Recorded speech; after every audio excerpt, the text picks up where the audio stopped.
Continuăm cu o prezentare a unui participant constant la evenimentele ESET, pentru că este chiar unul dintre oamenii care lucrează nemijlocit în zona de prevenire a atacurilor și de dezvoltare a soluțiilor pe care ESET le oferă în întreaga lume.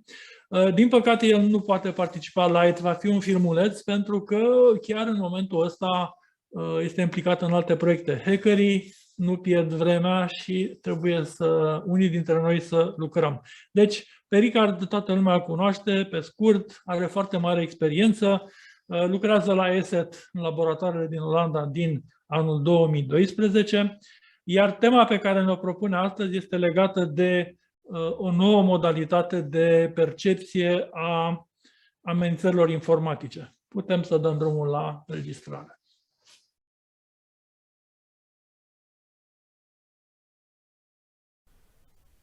Hello, good afternoon everyone, and welcome to my presentation, The 3 T's for 2022. Welcome to the ESET Security Days 2022 here in Romania. I love to be there. Sadly, I am not there. This is a virtual event, of course, but I can't even be there for the live Q&A because I have 2 appointments at the same time and it is impossible for me to be at both. But I will make it up with a bonus at the end. That said, you can always contact me through my Twitter handle, which is down here on the screen, as well as my email address. And of course, also my colleagues from Axelsoft, they can help you out with many of your questions as well. So, by all means, let's get started.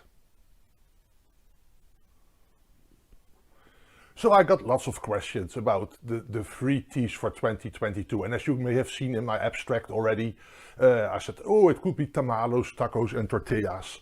I love to eat, I love food, I love local food. Anytime I am in this country, I like to eat the local food.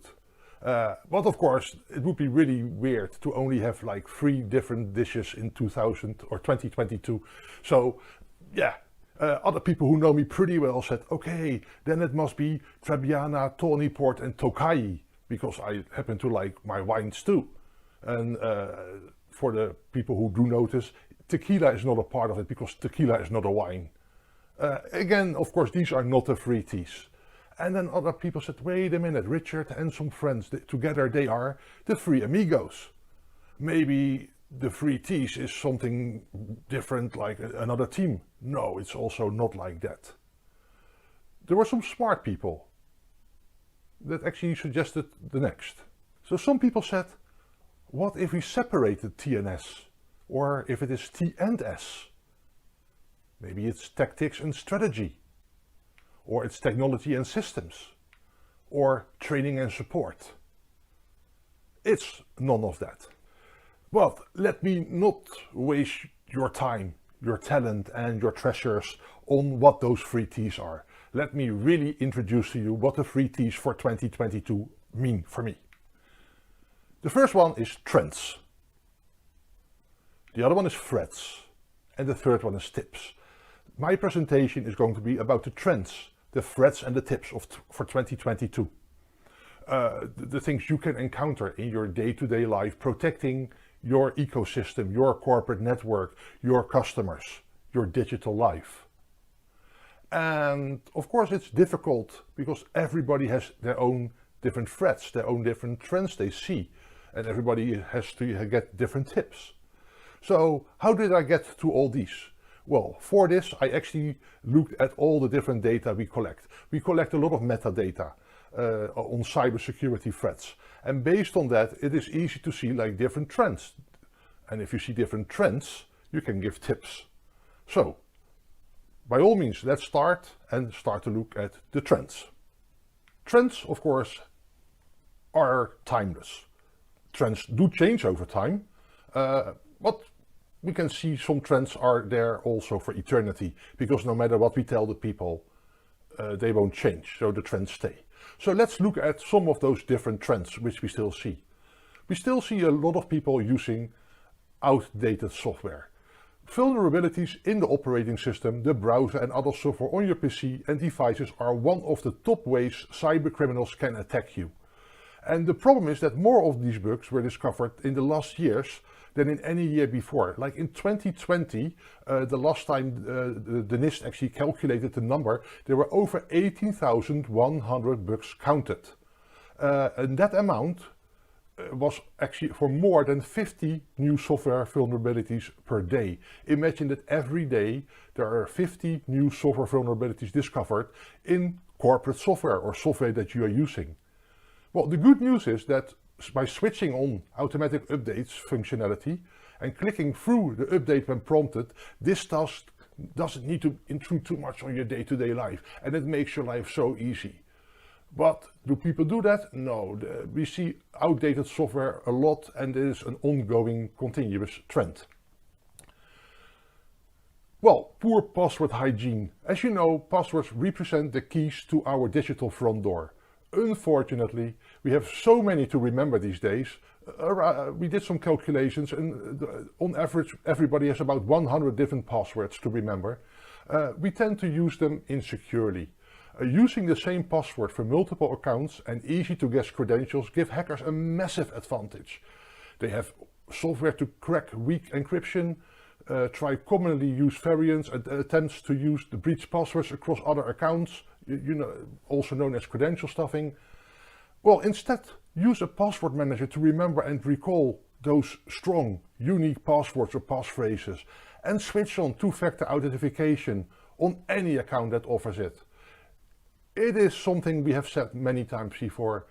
Strong passwords, a password policy, two-factor authentication. People don't do it, so the trend of poor password hygiene is ongoing. Using public Wi-Fi. We're all getting out and about more these days during COVID-19, and that brings with it a temptation to use public Wi-Fi. Doing that, there are risks. Hackers can use the same networks to eavesdrop on your internet usage, access to your accounts, and steal your identity. To stay safe, try to avoid these public hotspots altogether. If you must use them, don't log in, do not enter any important account information while connected, because you never know who is eavesdropping on you. You cannot trust the public Wi-Fi point. Not thinking before clicking. Phishing is one of the most prolific cyber threats out there. It uses a technique known as social engineering, where attackers try to trick their victims, and that may be you, into clicking on a malicious link or opening a malware attachment. They really take advantage of your impatience and often try to force rapid decision making by lending the message a sense of urgency. The number one rule you have to consider with these attacks is to think before you click. Double check with the person or company apparently sending the email to make sure it is legitimate. Take a breath. Don't be pressured into taking over hasty actions. Phishing can not only lead to data loss, but it's also one way of getting ransomware. And that is an ever-increasing industry. Luckily, there is the No More Ransom project with many free decryptors. We will see a little bit more about that later. Not using security on all devices. It goes without saying that in an era of prolific cyber threats, you should have anti-malware protection from a reputable provider on all of your PCs and laptops. But how many of us extend the same security to our mobile and tablet devices? Some research actually suggests we spend nearly 5,000 hours each year using gadgets. These vulnerable gadgets. And there's plenty of opportunity to come across malicious apps and websites in that time. So protect your devices, do that today. Nowadays, other devices as smart TVs are running operating systems for which security apps are available. And quite often they are for free or for just a little bit of money, but it can make your life so much easier. Then again, the trend is that we still see many of those devices not being secured. Talking about non-secure, using non-secure websites. HTTPS sites use encryption to protect the traffic going from your web browser to the site in question. It has two purposes: to authenticate that website as genuine and not phishing or fraudulent web property, and to ensure cybercriminals can't eavesdrop on your communications to steal passwords and financial information. Now, it's not a 100% guarantee nothing bad will happen, as even many phishing sites use HTTPS these days. But it's a good start. Always look for that padlock symbol in the address bar. Sharing work and personal lives. Many of us have spent a large part of the past 2 years merging a once clearly defined line between our work and our personal lives. As the line has become more blurred, cyber risk has crept in. Consider the use of work emails and passwords to register on consumer shopping and other sites. What if those sites are breached? Now hackers may be able to hijack your corporate account or your private account. Using unprotected personal devices work also adds extra risk. Keep business and pleasure discreet. It is worth the extra effort, and it is not only protecting you as a person or in your personal life, it's also protecting your employer or your job. There are threats that were only in the inside, now they're also on the outside, and because they're actually everywhere right now, you can actually take threats from the outside to the inside by sharing all those devices. Giving out details over the phone. Just as email and SMS-based phishing uses social engineering techniques to trick users into clicking, so does voice phishing, also called phishing with a V. It is an increasingly popular way to actually get personal and financial info from victims. The scammers often disguise their real number to add legitimacy to the attack. You think it's the bank calling, the bank number is showing in your screen, but it's not the bank. Well, the best rule of thumb is not to hand out any sensitive information over the telephone. Ask who they are and where they are calling from, and then ring the company directly to check, not using any phone numbers provided by the caller. You can find the telephone number of your bank or your bank statements or online. Just use those to verify that it is a true call.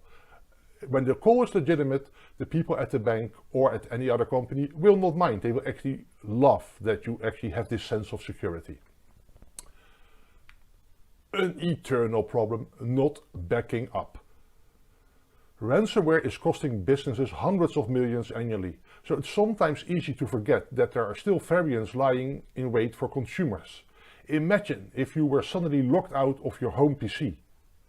All the data on it and potentially cloud storage could be lost forever, including family photos and important work documents.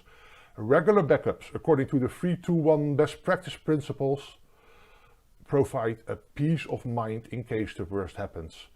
And if it does happen, the good thing is, the most important thing is, do not panic.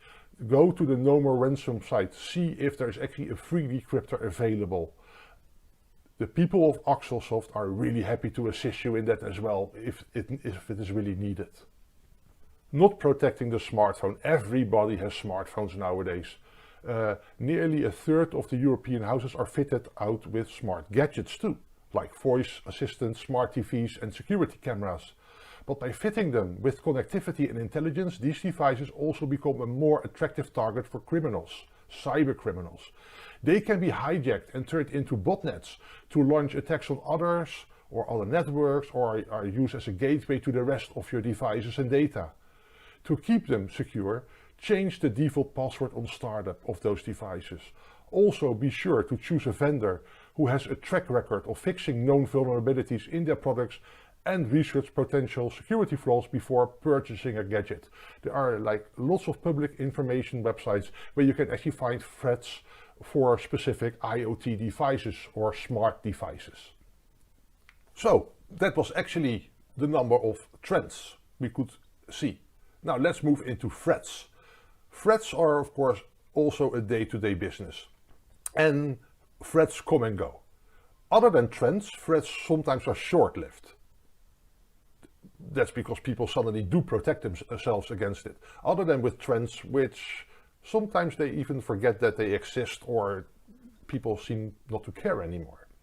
So threats. Cybersecurity threats in the cloud.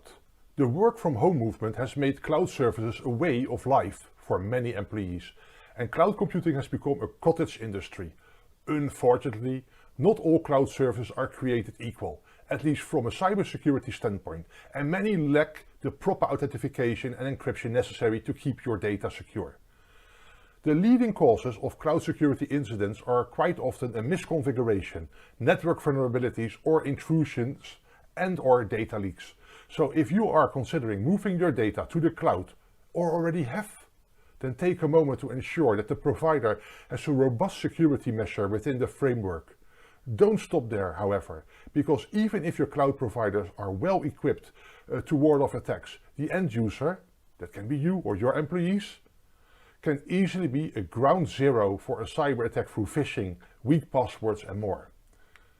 Cybersecurity threats in the cloud actually is interesting, and together with a good friend of mine, Eddie Willems of G-Data, we actually gave a presentation at the Virus Bulletin conference last year. That one is actually available online, and I really think that you should watch that if you are interested in all kinds of problems with the cloud. Now, the title may be misleading, Fool Us or Is It Us Fools, 11 Fools Years Later. That's because we actually wrote a paper together in 2010, 11 years prior to that presentation, where we actually predicted problems in the cloud. 11 years later, they all materialized, and this presentation is all about that. It has a lot of fun in it, but the undertone is serious. So I really suggest you watch that one. Phishing. Cybercriminals are increasingly using phishing and other types of scams to target business email accounts. Again, in 2020, that already cost more than $1.8 billion according to the FBI.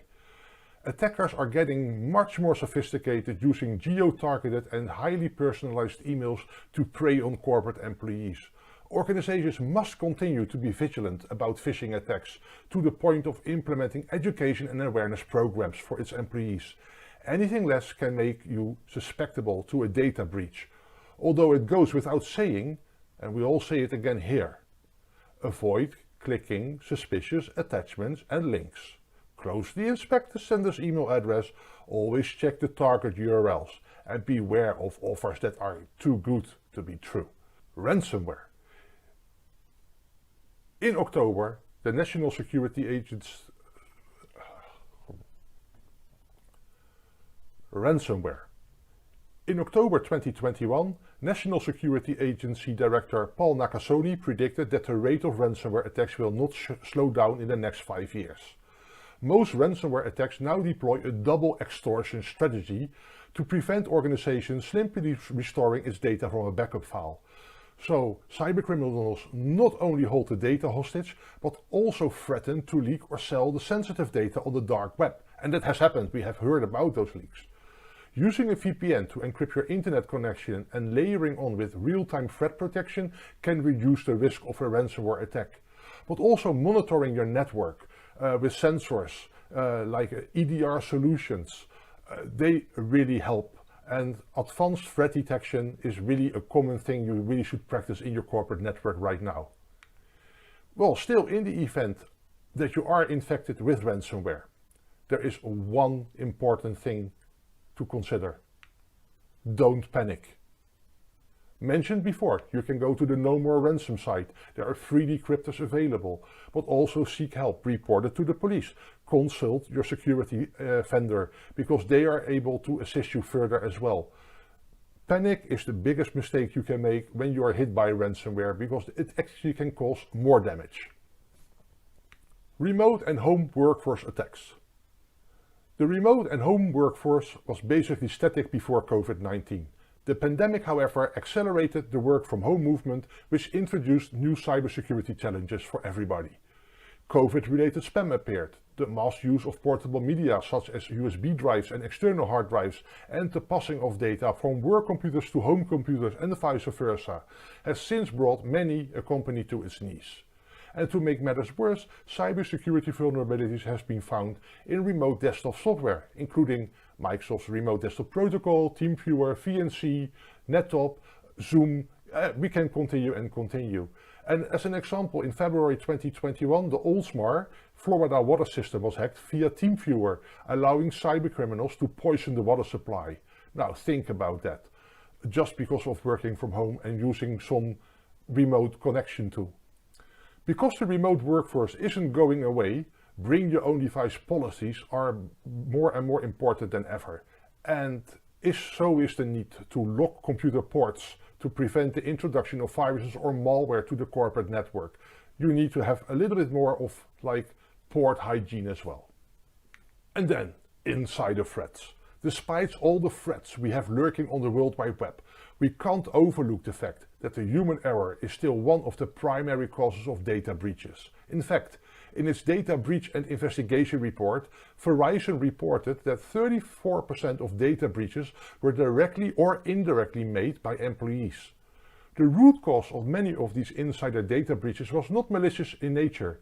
Rather, it was employees connecting infected thumb drives to the network computer or downloading sensitive data to portable media and then losing the devices.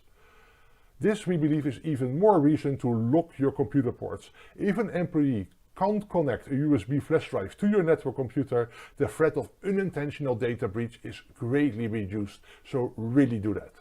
Well, that brings us to the tips. Of course, everything done in trends and threats. How to prevent them? You have to give some tips. Perform network and physical security audits. Have an action plan ready.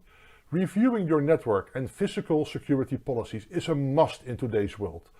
As technology changes, so will your policies. Perform network vulnerability scans weekly. This provides you with a clear picture of your network security posture. Installing network security monitoring software provides you with real-time network behavior, helping you to identify threats on your network. You will be able to see threats appearing much quicker and much sooner than you can anticipate. Physically secure equipment and unused device ports. Ensure devices, hardware and data isn't compromised by protecting physical equipment. Network routers, switches and server room access should be under lock and key. Review tamper stickers and secured access locations often to ensure no unauthorized access has occurred. Because only then you can really ensure yourself that the data on the equipment has not been breached and or has not been tampered with. Upgrade software with the latest security patches. Setting automatic updates is not all that bad, and in fact it is highly recommended. Keeping your software up to date lowers your risk against software vulnerabilities. The less vulnerabilities you have, the less exploits, viruses and malware attacks can be performed on your network. Now, of course, I have heard the stories as well about Windows updates going wrong or other software updates going wrong. But that is like a minority compared to all the problems that are actually solved and prevented, even the bigger word prevented, by applying those software patches quickly. It really can help you to have a more secure environment. Encrypt network data. Data at rest encryption provides an extra layer of security. Automatically encrypting data saved on any storage media makes it harder for hackers to use the stolen data. And that is not that difficult to do. Like Windows, for instance, the corporate versions, they come with BitLocker. Enable it. It is actually protecting you a lot if your laptop is stolen or damaged, or you have to send it for repair and the hard disk has to be included. At least all your data will be safe. Yeah, of course you should not release like the BitLocker key at that particular moment, because then everybody has access to it again. But yeah, that would be the same as like sharing your PIN code of your ATM card or your password of your computer. Protect your network devices. Installing all network devices with antivirus and anti-malware protection is a must. This, coupled with network monitoring software, will ensure the virus protection software is running, is up to date and not disabled. Have your network administrators do random manual checks from time to time. And if you're not sure, consult your security vendor for advice and or an audit. They are the experts. They can really help you to see if you are missing something in the protection of your corporate network or your entire ecosystem. Establish cybersecurity policies and educate all employees. Educate employees on security policies and best practices. This provides clear expectations for their use on your network. Your users are the best network baseline you have. When you empower them, they will raise the alarm when something seems different, but they have to learn what to watch for or what to expect, or better, what not to expect, and then to warn system security operators. That can really help you to protect your network in 2022. And said many times before, use authentication methods. Implement 2FA to approve access to your network.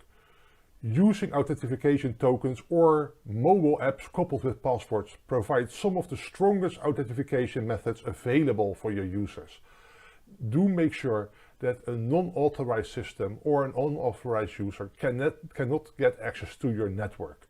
Because if they do, it is like bringing in the Trojan horse.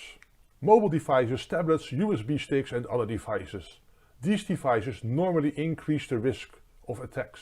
Having employees connect their personal devices to your network increases the chance of a compromise and infection. Ensure the company has a clear policy to address this issue and clearly state that if they can or cannot connect personal devices to your network. Now, this is of course a good tip, but how to do that during COVID-19 with people working from home? If they're working on like corporate equipment, yes, you can still mandate that. But if they are working from their private equipment, yeah, you cannot really control what they connect to their private systems.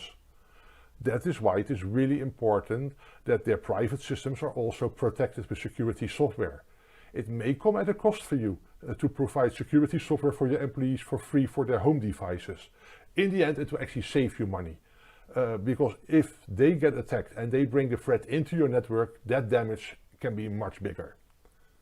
And when they connect to your network, make sure that it is through a VPN. Secure access to any external network. Have a secure VPN connection. For traveling and working from home employees, mandate strong authentication, such as a one-time password token or a certificate-based smart cards. That will greatly increase the security of the approved connection to your network, and you also know that it is really the person you think it is that is connecting. Define strong security policies for administrator accounts. Implementing strong authentication for admin accounts will ensure login credentials are not easily compromised. Review all admin accounts monthly to remove or disable unused accounts.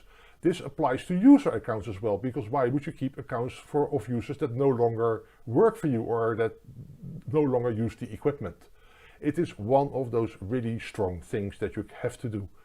That said, we have to get to a conclusion. Cyber attacks have increased exponentially in the wake of COVID-19 pandemics. No one is immune and no one is safe, which is why every company should conduct an on-site security risk assessment.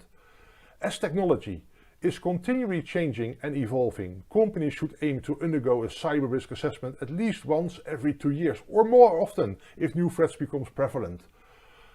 On-site security risk assessments, which determines the likelihood of an attack against your business and its potential impact, should be a critical part of your company's procedures.